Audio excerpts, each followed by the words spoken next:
Agora são 8h32. Vamos falar de cultura. A gente está aqui com um entrevistado muito especial, que é o Sérgio Manberti, ator, ex-presidente da Fundação Nacional de Artes, da Funarte. Olá, Manberti, bom dia. Bom dia. Prazer em recebê-lo aqui, Pois hein? é, me tiraram da cama, né? Vocês também são malvados, viu? Olha, a meninada aqui fala assim, puxa vida, realmente, aquele trabalho que você fez na TV Cultura, no Castelo Rá-Tim-Bum, marcou tanto, né? E várias gerações, que a meninada, tio Vitor, é isso aí. Raios e trovões. Raios e trovões. A gente está vivendo meio isso, raios e trovões, né? Na política brasileira, na política cultural brasileira, né? Pois a gente é. viu aí a exoneração, né? De várias pessoas ali da Funarte no Rio de Janeiro. Uma relação muito tumultuada desde que esse governo... Né? Na verdade, já desde o governo Temer, né? Sim. A gente não pode esquecer que o golpe dado contra a presidenta Dilma já abalou profundamente toda a área de cultura, né? O Ministério da Cultura só não terminou durante o governo Temer porque nós gritamos, né? Mas aí, por 2 vezes, ele teve para ser extinto, entendeu? Como na época do presidente Collor.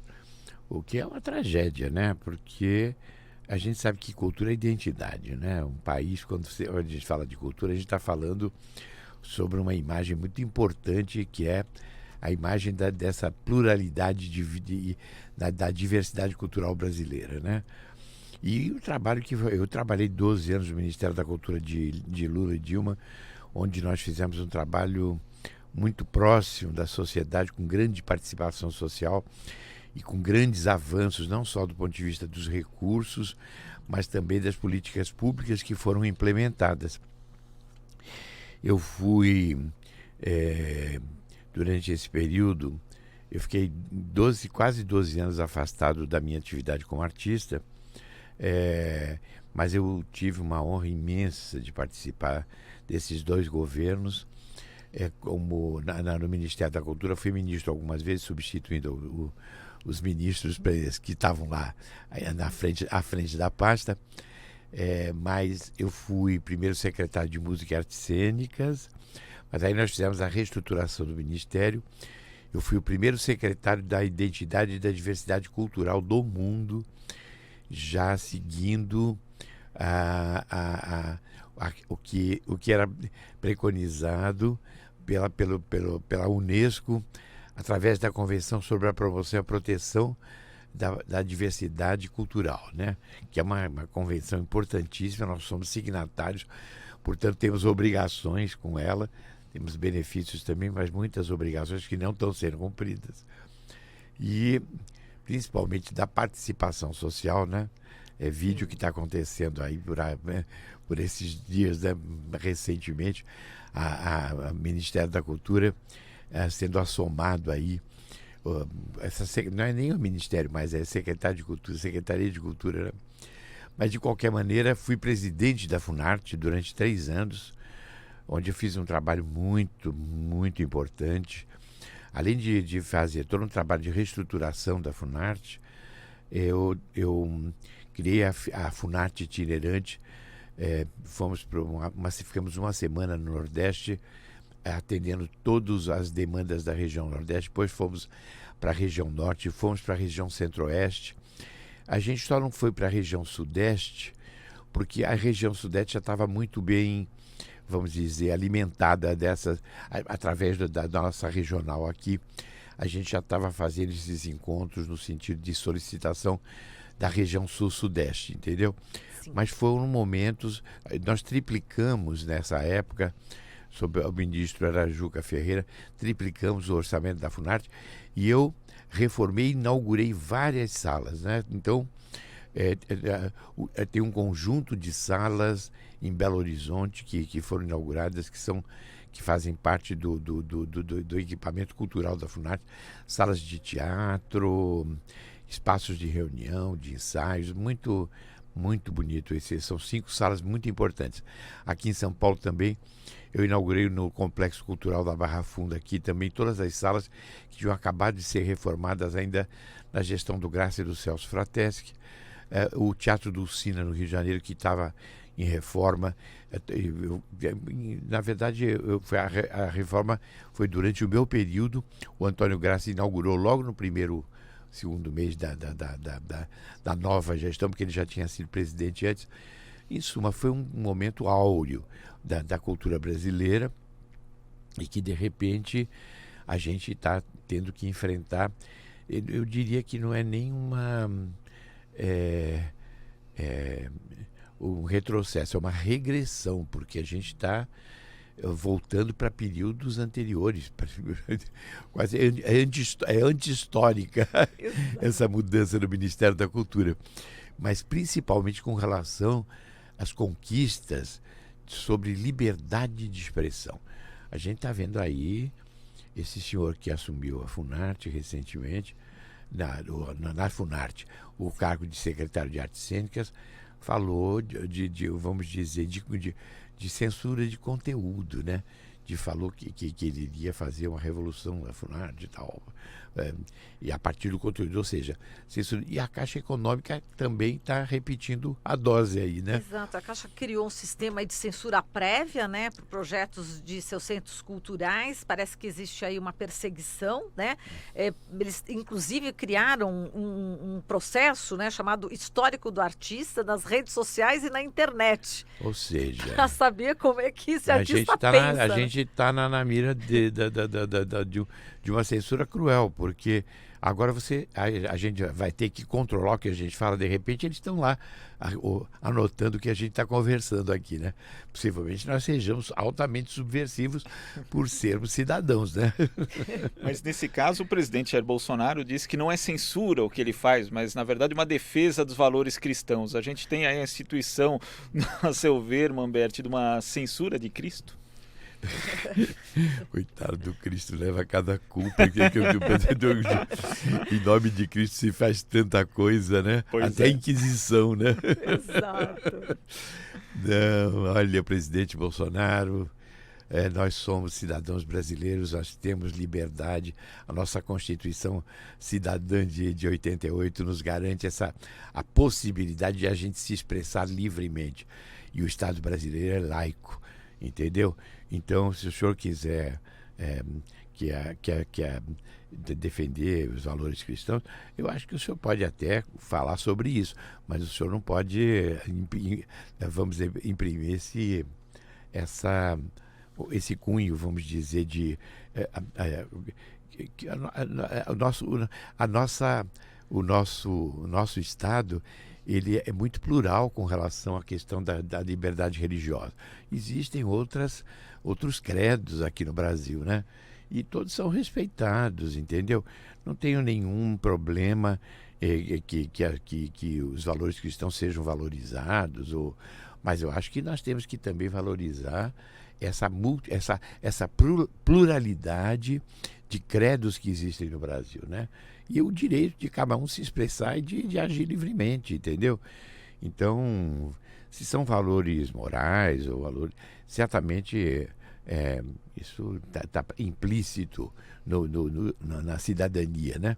Mas não censura no sentido de que você se expresse livremente, que você possa criticar e estar presente, vamos dizer, trazendo a sua contribuição para uma construção de um Brasil mais justo, um Brasil melhor, né?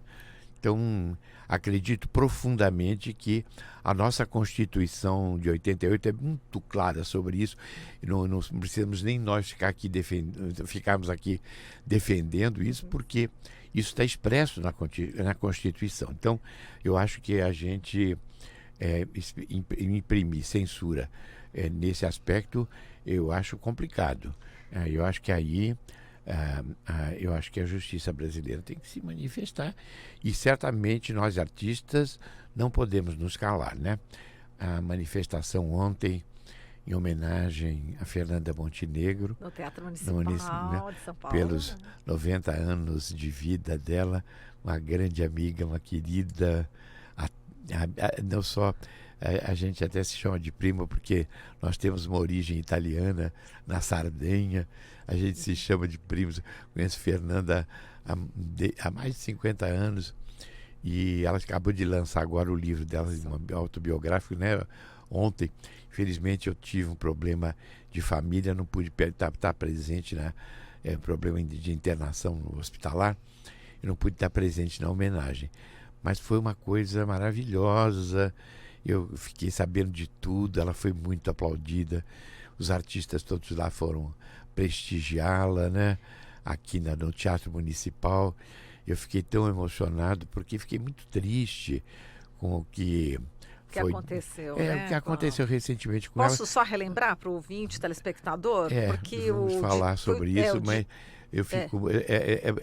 a gente fica até sem graça de falar sobre isso. Verdade. Que Fernanda é uma pessoa que tem um apreço tão grande e dedicou uma vida toda, ela não mereceu essa ofensa que foi feita a ela e que, na verdade, foi feita a todos nós, artistas brasileiros, né? Verdade. Roberto Alvim, né, que é diretor da Funarte, né, ele disse que Fernanda Montenegro era sórdida, né, e que tinha desprezo por ela, né, e fez isso depois da atriz posar por uma foto, né, de capa da revista 451, vestida como uma bruxa presa a uma fogueira onde seriam queimados livros. Então ele disse, enfim, essas barbaridades, não é?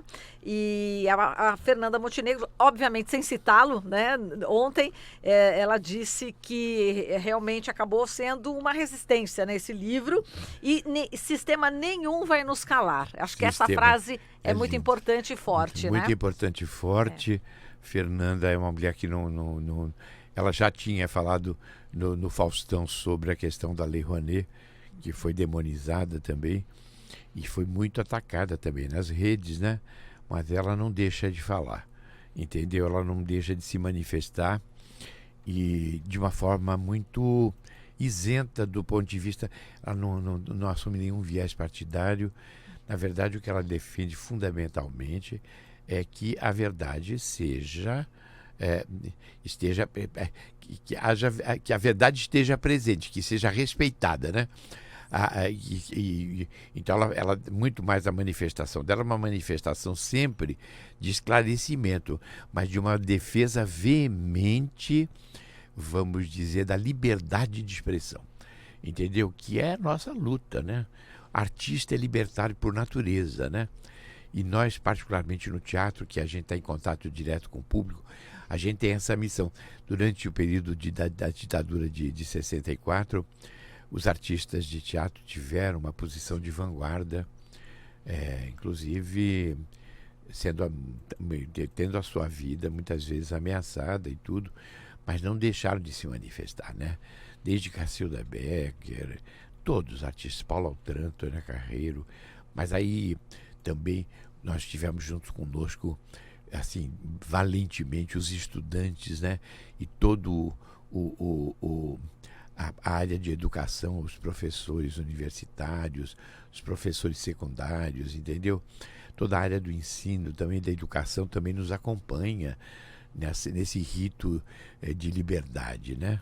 Quer dizer, meio que a gente está revivendo, que começa de novo uma nova luta, enfim, aquela que já foi do passado. Essa luta não passa, não cessa, essa vigília, os artistas estão sempre nessa vigília e certamente os trabalhadores e certamente os estudantes, as ocupações estudantis muito recentemente nos mostraram essa coragem e essa consciência já desde tão cedo, né? Eu visitei várias ocupações, fiquei várias vezes muito emocionado, porque aqueles meninos de 14 anos nos deram lições ali de civilidade, de cidadania, né? Defendendo esses valores que muita gente já morreu por causa disso, né? Então, a gente está num período muito difícil, o governo é extremamente vertical nas suas decisões, então a gente tem tido uma dificuldade muito grande de assimilar mudanças que deveriam ser propostas, porque na medida em que não houve uma apresentação de um projeto de governo e de um plano de governo, houve uma série de promessas eleitorais, entendeu? Que ele diz que está conseguindo, mas na verdade o que a gente está vendo aí é que, do ponto de vista de um programa de governo, a gente está vendo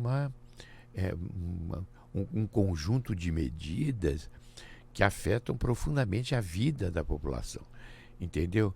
E que precisariam estar sendo mais discutidas para poderem ser assimiladas. Tem que ter reforma da Previdência. Certamente a gente acha que sempre essas reformas são muito bem-vindas e são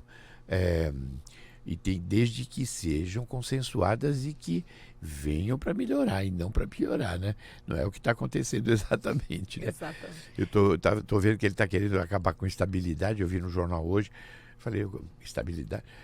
Bom, em suma, é um desmonte muito grande de um processo civilizatório de conquistas desde o período da ditadura que a gente está assistindo novamente. Como não ficar na vigília? Exato. Como não se expressar?